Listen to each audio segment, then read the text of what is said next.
Is a Tuesday evening. Chris Hall here with you from UGA Football News on Facebook and Instagram. It's been a while since we've been with you for an dog update on a weeknight, but we thought we would jump in here. In fact, my our producers have given me a stack of stuff here to talk about, and we have a lot to talk about, but I'm sure we're not going to be able to get to it all tonight. But a lot of news surrounding the University of Georgia, especially the football team, of course. And so we'll be talking about that tonight. I hope you're having a good day today. I can tell you one thing, it was hot in South Georgia where we're located. I went somewhere to pick up something and I got in my vehicle and it's got that thermometer thing that'll tell you how hot it is on the inside and outside. And the temperature gauge on the outside was well over 100 degrees. It was hot in South Georgia. And if, in fact, I think most of the nation has had, a pretty hot day today, pretty hot days the last few days, and it looks like it's going to continue. And so there you go. But it is, I guess it's summer. Is it summer officially? Not yet, right? We haven't officially hit the first day of summer. But as far as the weather is concerned, welcome to summertime. I tell you, it's hot. And then we had a thunderstorm roll through, and the heat, the temperature dropped 25 degrees. Just boom, all of a sudden when the thunderstorm came through. So, it was that was refreshing, and it was good to get the rain. And so there you go. So that's our weather report for tonight. I hope you're having a good day. Hey, we're counting down the days. We're at, what is it, 81? Is it 81 official days until kickoff between Georgia and Oregon? I think it's at like 81 or 80 or something like that until the kickoff at Mercedes-Benz Stadium on Labor Day weekend on that Saturday. We're looking forward to that, of course, counting down the days.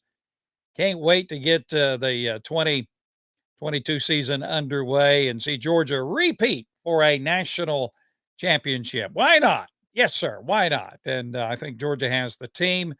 We'll talk about what some of the prognosticators are saying about Georgia and their chances of winning the national championship in just a few moments. But let's get right into some of the things we have tonight to talk about concerning the University of Georgia, our Bulldogs. First of all, some news, some recruiting news from this week. Joshua Miller lives in Virginia. He's a rising senior. He plays high school football for Life Christian Academy in Colonial Heights, Virginia. He is 6'5", 320 pounds.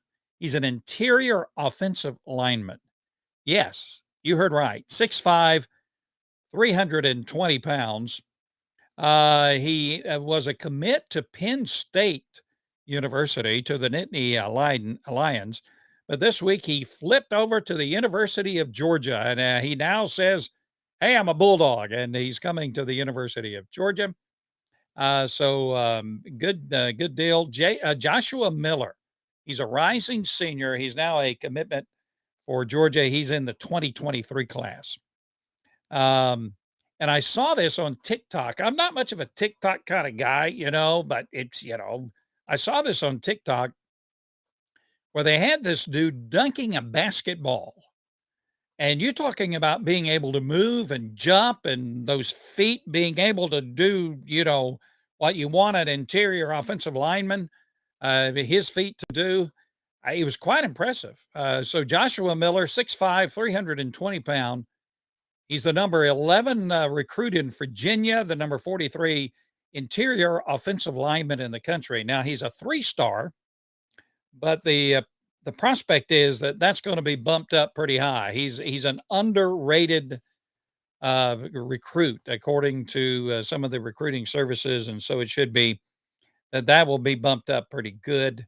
We'll talk about where Georgia stands now as far as the 2023 recruiting class is concerned, and in just a moment we'll take a look at that in just a moment. So a big get for the University of Georgia. You need the big hosses on that offensive line and that defensive line. Hey, Mickey Wilbanks, good to have you with us, and we agree. Go Dogs, indeed. So Joshua Miller now has made a commitment to the University of Georgia. It's also kind of interesting. He's on Instagram. Yes, isn't everybody? Instagram, TikTok, and all that stuff. And immediately after he made his commitment to the University of Georgia, Joshua went on Instagram and he gave a challenge. He said, speaking of Arch Manning, and also somebody else. Who was it? Somebody else. Anyway, he gave a shout out to, hey, come to the University of Georgia. Let's get it together. Let's win a national championship together. So he gave a shout out and a challenge to Arch Manning, and somebody else. I forget who it was. So anyway, a big get for the University of Georgia. Joshua Miller, by the way, go on TikTok and see him dunk a basketball. He's a huge man, but he can really get up there. Of course, he's 6'5", so he's got a head start, right, toward the goal. So good get for the University of Georgia. Everybody wants to know, okay, what's the latest news on Arch Manning? And, it really hasn't changed, to be honest with you. Now, Manning will be going to Alabama. He'll be making a visit to the University of Alabama this weekend. Of course, he was in Athens recently, made big news when he put on the all white uniform that some of the prospects were wearing for their photo shoots and that kind of thing. And all the reports are that Arch Manning had a great time in Athens, had a great visit. He loves Athens. He stated that himself. He says it's the best college town in America. So there's a lot of positive news about Arch Manning, and is he leaning toward the University of Georgia? But again, he'll be going to Alabama this weekend, and then he'll make a visit to Texas, the University of Texas, I think the following weekend. So, nobody really, he hasn't really given any kind of indication as to where he might end up. But, for those who maybe have a little more insight than some of the rest of us, maybe a little more communication with the Manning clan, it does seem as if Georgia and and Texas seem to be the top contenders for Arch Manning. That does not mean that Alabama has given up, and they'll put on the full court press with Arch Manning this coming weekend. Obviously, they'll roll out the red carpet and more over in Tuscaloosa for Arch Manning and his visit. Also, it's speculated that Arch will be also visiting Florida and LSU sometime in the near future. And so, there's really no news, no like, hey, Napoleon, how you doing? Napoleon Russell with us, go Dogs. Um, really no new news about Arch Manning. It's still up there. Speculation is that he will be making his commitment, you know, before the high school season at Isidore Newman High School down in New Orleans, where he plays high school football. Now that's just speculation. He may not make a commitment before, the high school season begins. Nobody knows the timeline. So there you go. So, there's really no new insight, no new news on Arch Manning.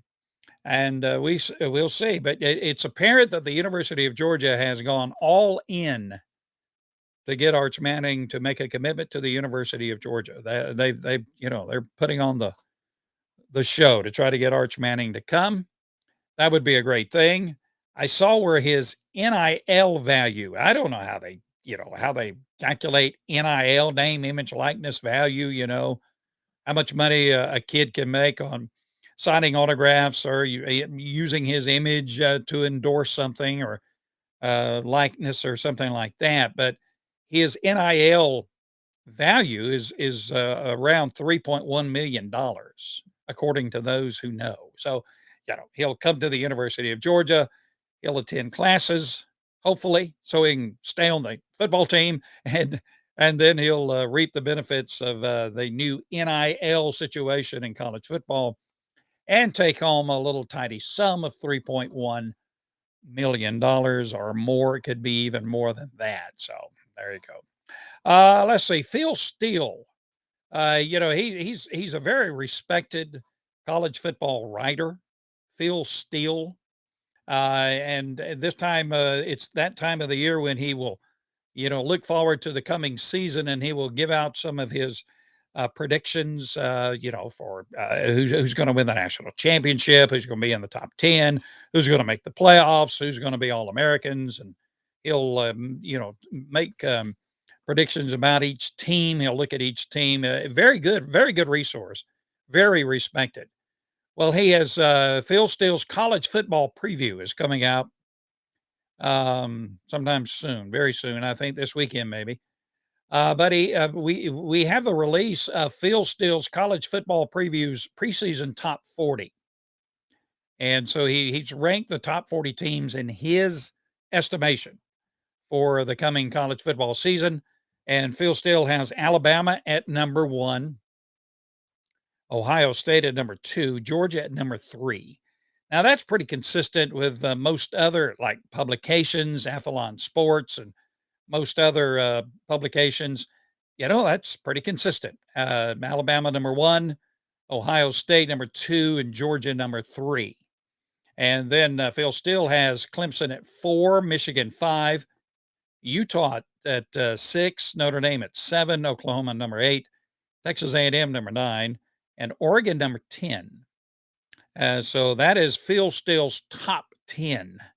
Of course, it's for whatever it's worth. It's a prediction of projection of the coming season. So Phil Steele says, "Hey, the Bulldogs are good, and if who's ever in the top 4 has a chance to win the national championship. I mean, so that would be Alabama, Ohio State, Georgia, and Clemson, and all these teams. Michigan's going to be pretty good. Utah's going to be pretty good. So."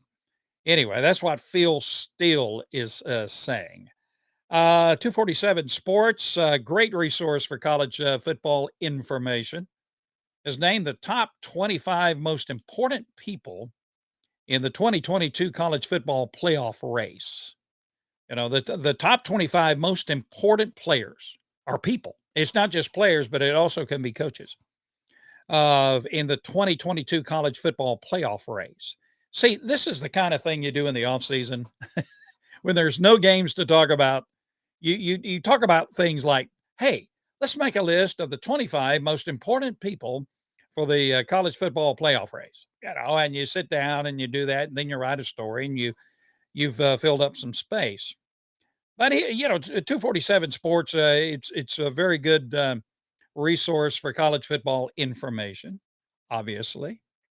And here's what they say. The 247 Sports list Georgia quarterback Stetson Bennett IV as the 5th most important person in the 2022 college football playoff race. Number 1, according to 247 Sports, is Caleb Williams. Also on the list, ahead of Stetson Bennett, is Nick Saban. So it's not just players, it's coaches too. Clemson head coach Dabo Swinney. Offensive defensive coordinator Jim Knowles, and then Stetson Bennett follows those. So they 247 Sports has Caleb Williams, Nick Saban, Dabo Swinney, offensive Ohio State defensive coordinator Jim Knowles. That's the top 4, and then Stetson Bennett the 4th. And here's some, just to put it into perspective, I know, Stetson Bennett still, a lot of people are still not sold on Stetson Bennett. Hey, John Smith, good to have you with us tonight. Let's go champs, indeed. But, listen to Stetson Bennett's statistics. I mean, the dude has produced for the University of Georgia. Here's his career statistics so far at the University of Georgia. He has completed 291 of 469 passes. He's thrown for 4,301 yards. He's thrown for 39 touchdowns, 14 interceptions. He's rushed for 325 yards and 4 touchdowns. And as he comes into his final season at the University of Georgia, he is 8th in Georgia history in passing yardage, behind Mike Bobo, Quincy Carter, and Matthew Stafford. He is 6th in touchdown passes behind Matthew Stafford, Eric Zier, David Green. He has a 160.6 career passer rating. is the best all time in program history among quarterbacks with 400 or more pass attempts. He is seventh in touchdown passes, three behind Carter, Stafford, Zaire, and Green. So, for whatever you can say about Stetson Bennett the fourth, whatever your opinion may be about him, he has produced, and he's done a. Do we need to say it? He's done a fabulous job for the University of Georgia. So, hey, Coach Stetson, apparently he's going to be the starting quarterback. Obviously, that's going to happen. But the Georgia quarterback room obviously pretty stacked. And you throw in Arch Manning as the recruit, and it's really going to be stacked. And hopefully that'll happen. All right, what are the most important SEC games coming up in the coming season?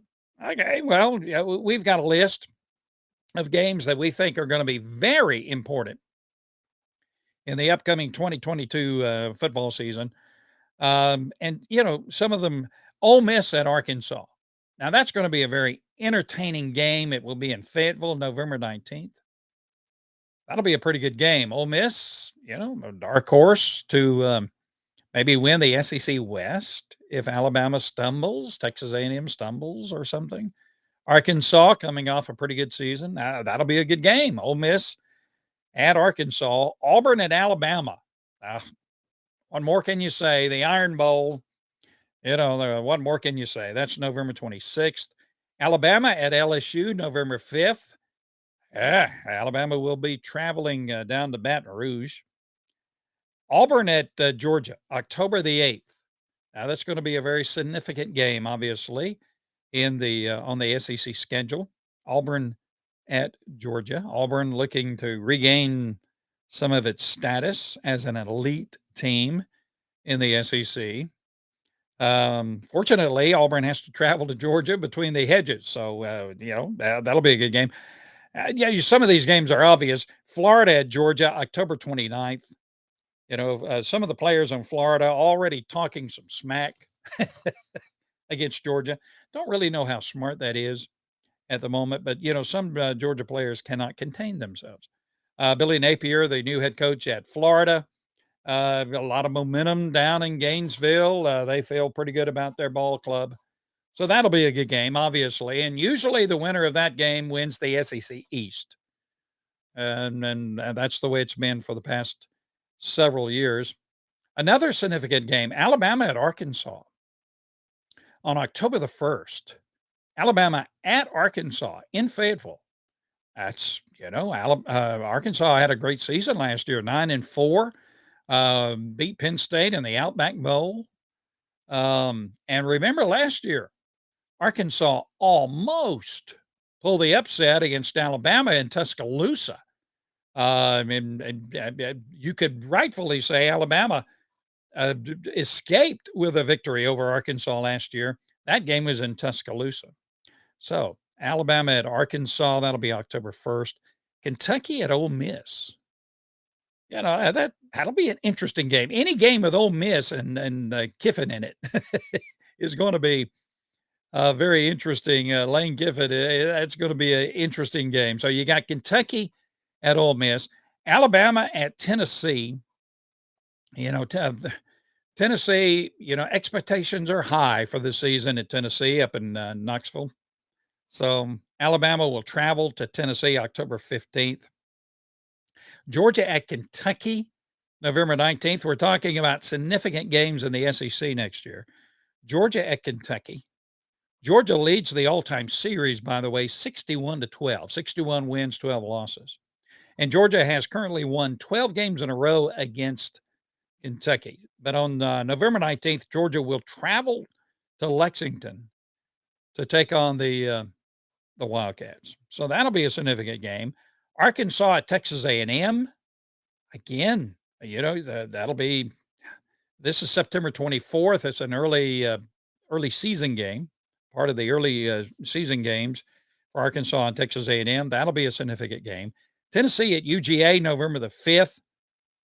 Tennessee feels pretty good about their team, and they think they're ready to challenge Georgia. So that'll be at Sanford Stadium. Ole Miss at Texas A&M. Again, an Ole Miss game. Texas A&M, October 29th. That'll be an interesting game. The balls will be flying in that game, and that'll be interesting. Also, another significant game, Alabama at Ole Miss. Hey, let's get our popcorn ready. We're ready to go, right? Lane Kiffin versus Nick Saban. And, it'll be interesting. So Alabama at Ole Miss. And another significant game, and the last one we'll look at in for the upcoming 2022 season. Texas A&M at Alabama. Texas A&M and Alabama. Must see TV unless you can get a ticket to attend the game. Obviously, the war of words between Jimbo Fisher and Nick Saban really adds another layer to this game. Texas A&M at Alabama. It's going to be a football game, but more than a football game, it'll be a grudge match. So those are significant games coming up. So, circle your calendar, make notes, be ready for those games. Obviously, every game Georgia plays is a significant game, but those are some significant games coming up on the SEC schedule. Congratulations to former University of Georgia head coach Mark Richt and All-American running back Garrison Hurst.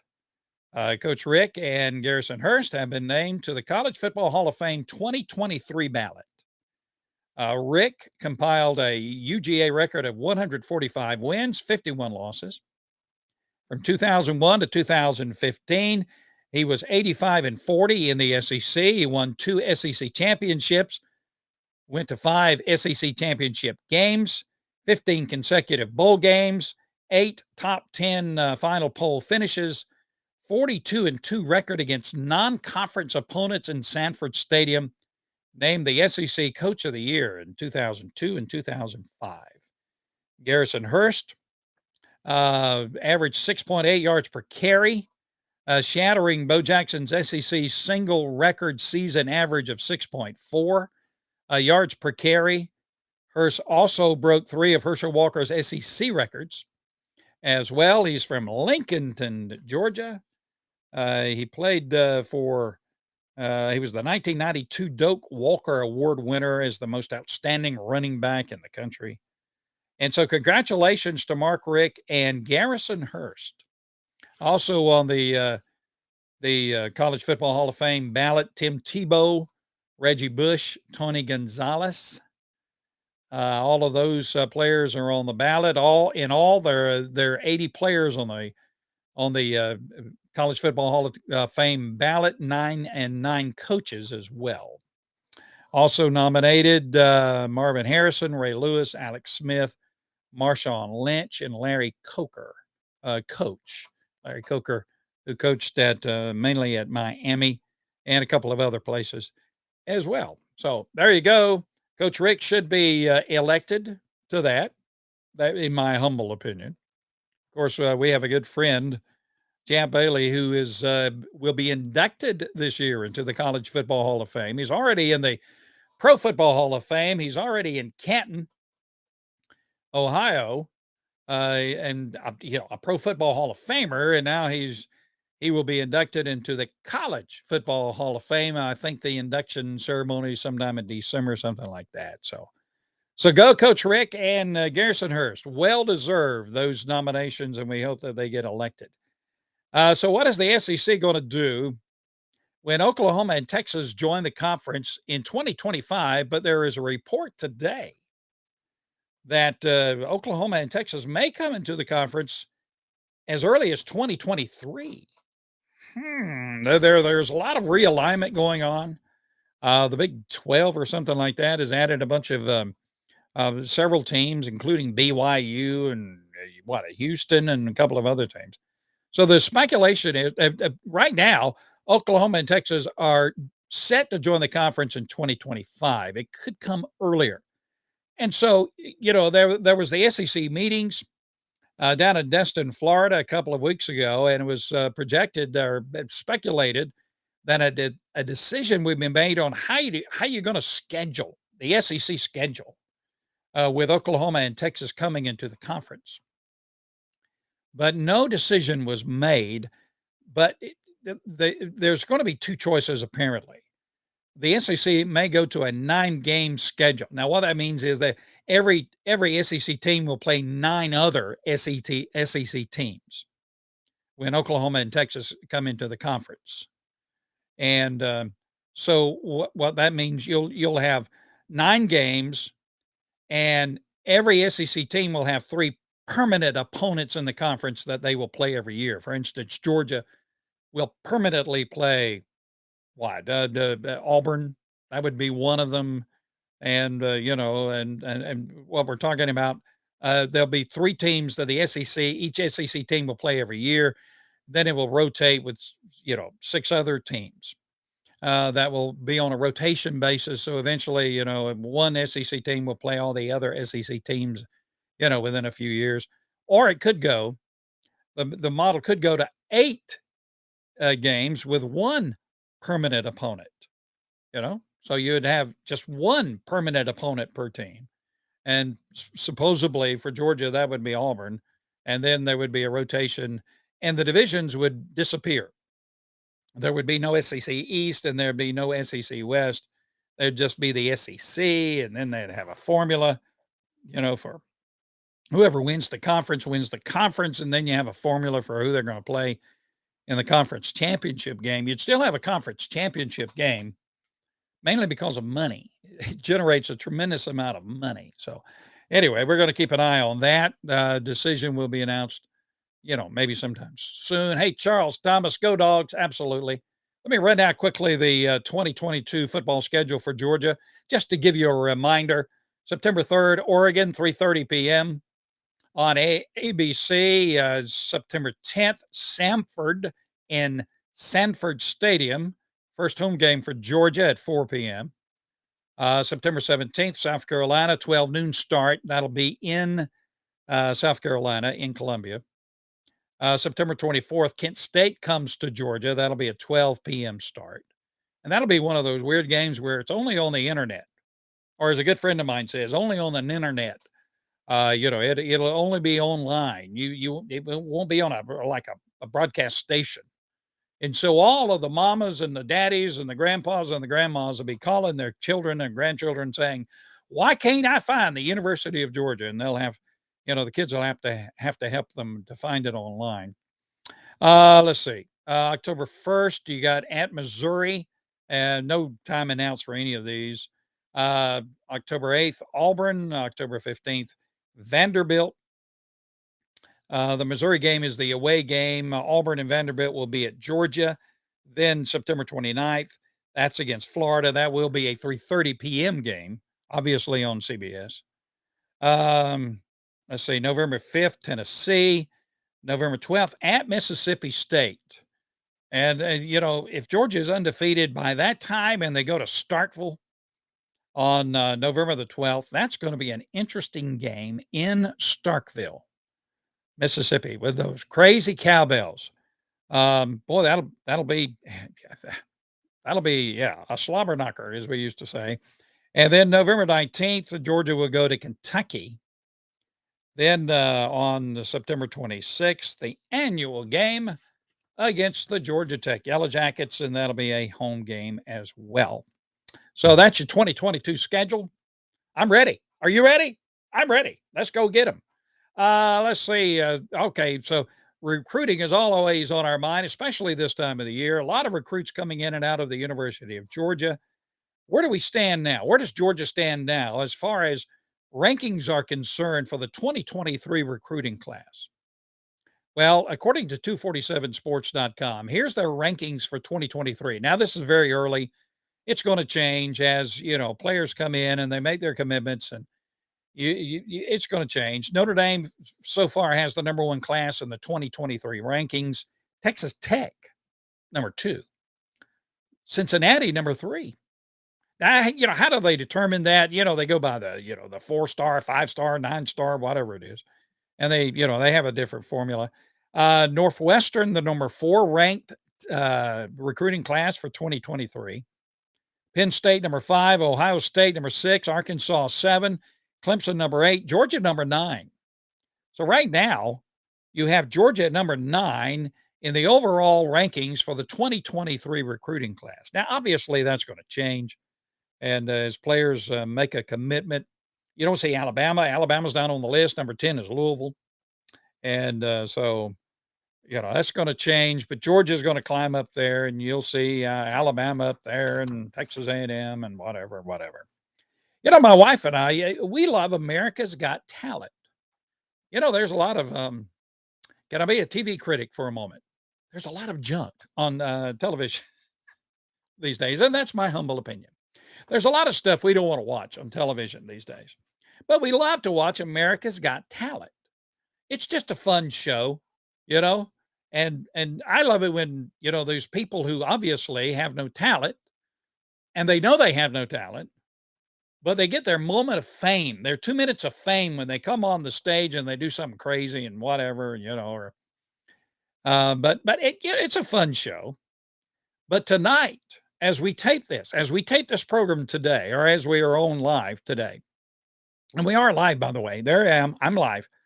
But tonight, as we're live today, tonight at 8:00, Tuesday at 8:00, Tuesday, what is it? What is the thing here? What is it? Oh, June 14th, Tuesday, June 14th, tonight at 8 p.m. Very interesting. Remember Georgia football standout Isaiah McKenzie? I mean, the dude was so fast. He was a kickoff return, punt return specialist at the University of Georgia, wide receiver, had a great career at the University of Georgia. And he's now a part with the Buffalo Bills. He was drafted by the Denver Broncos, and then he got traded or either he signed as a free agent with the Buffalo Bills, just signed a 3-year extension with the Buffalo Bills. Isaiah McKenzie, just as fast as lightning. He's 27 years old. Well, Isaiah McKenzie and 12 other NFL players are going to be singing on America's Got Talent tonight. A 12-member choir made up of NFL players, including Isaiah McKenzie, will be singing on America's Got Talent tonight. They'll be singing the song Lean on Me. So there you go. Isaiah McKenzie, he's 5'8". He was a teammate with Sony Michel, played for 3 seasons at the University of Georgia, caught 44 passes, 633 yards, 7 touchdowns as a junior. He was a kickoff returner, punt returner, fast as lightning. And so Isaiah McKenzie and a 12-member choir of NFL players will be singing Lean on Me. Oh, I'm sorry. I didn't mean to do that. Lean on Me tonight on America's Got Talent. McKenzie was asked if he was nervous about singing on America's Got Talent. He said, not really. He said recently, McKenzie said recently, he's the most interesting man in the world. Did he say that? He said that about himself. Isaiah McKenzie said he was the most interesting man in the world. Okay. And the face of the franchise, the Buffalo Bills. But he says he knows he's going to get it from his teammates. But that'll be interesting. That'll be a lot of fun. And I think, if you win the thing, if you win America's Got Talent, you get $1 million. So I think they're singing for charity or something like that. If they win, you never know. So that'll be interesting. So we'll be watching that. Let's see. Let's hurry. Yeah, I know we need to hurry. Phil Steele, again, we mentioned him. He's announced his first and second and third team All-American teams, preseason All-American teams. Let's see. Okay. Damon, how you doing, my man? What is your thoughts about the new NFL thing? I think it's gotten out of hand. I think it had, it was something that was intended to help players. But it's gotten out of hand, and somehow, some way, there's got to be, and now the genie's out of the bottle, so I don't know how it's going to work, but somehow, some way, There's gotta be, I think, some controls put on the NIL thing. I mean, I'm not opposed to the players, benefiting from their name, image, and likeness. The schools they play for make millions and millions and millions and millions of thank you, Damon, I appreciate that.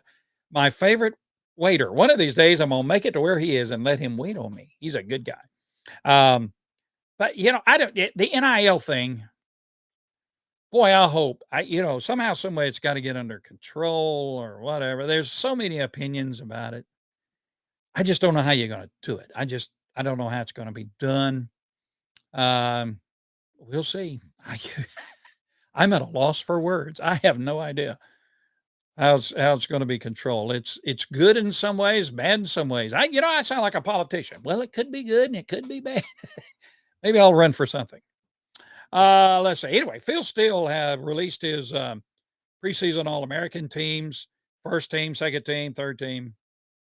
On the first team from the University of Georgia, tight end Brock Bowers. Last season, Bowers had 56 receptions, 882 yards, 13 touchdowns. What a great season Brock Bowers had. First team defense, according to Phil Steele, defensive tackle Jalen Carter. He's going to have a monster year. I just feel it in my bones. Last year, he had 37 tackles, 3 sacks for the season.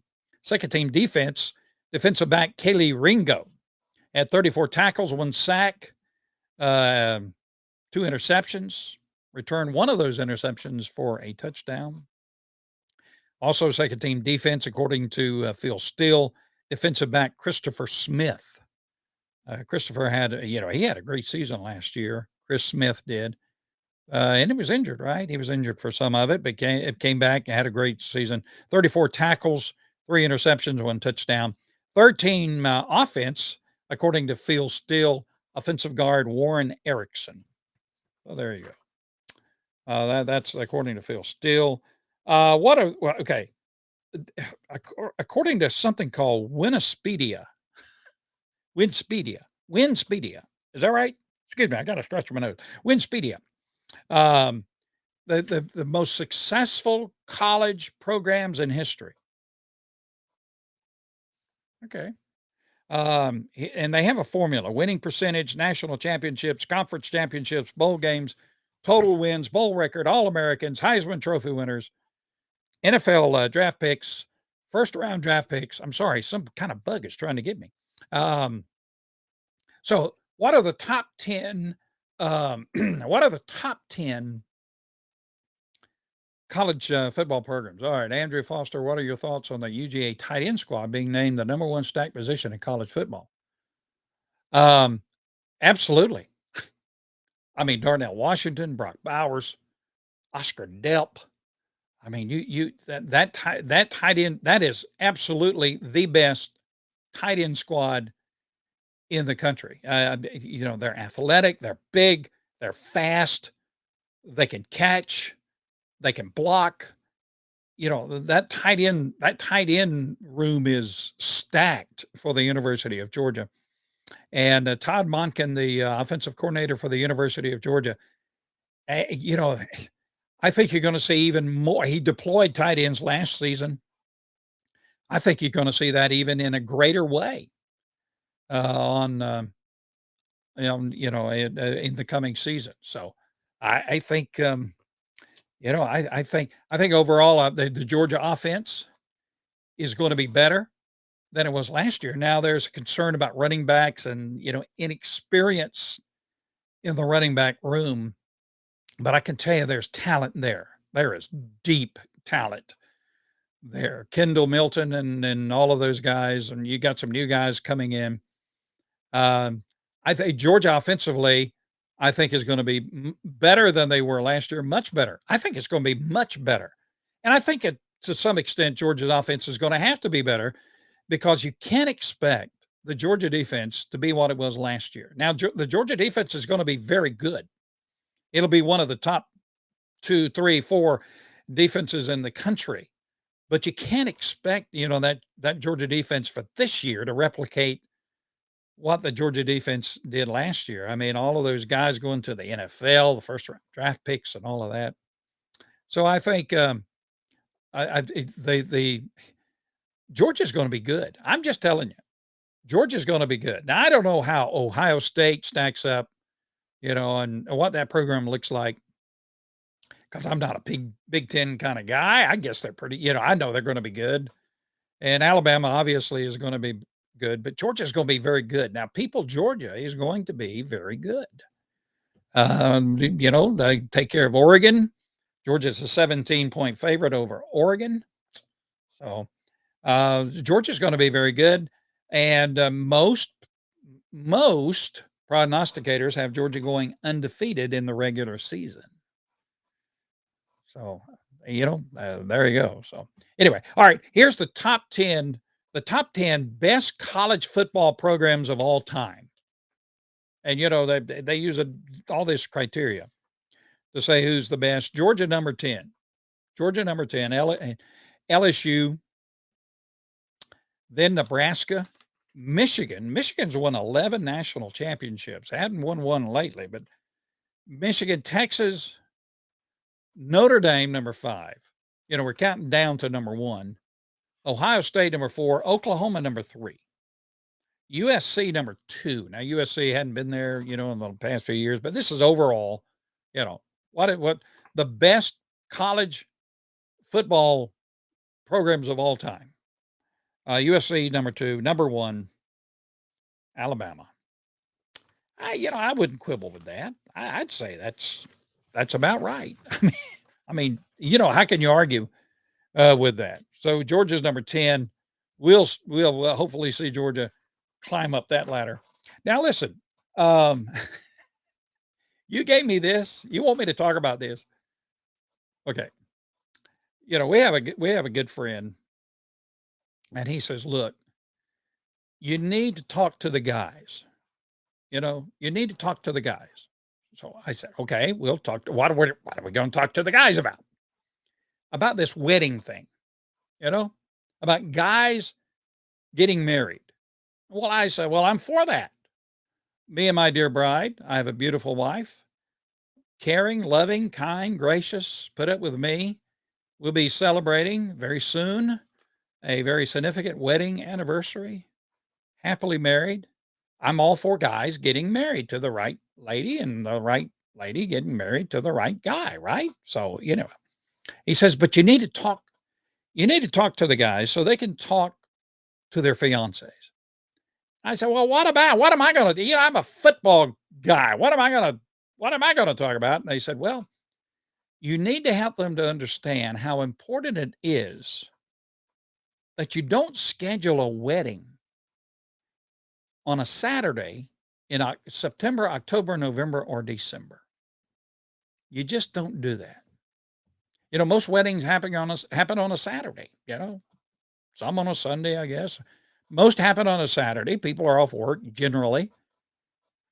And he said, you need to tell the guys and the gals, don't do that, because the wedding could compete with a significant college football game.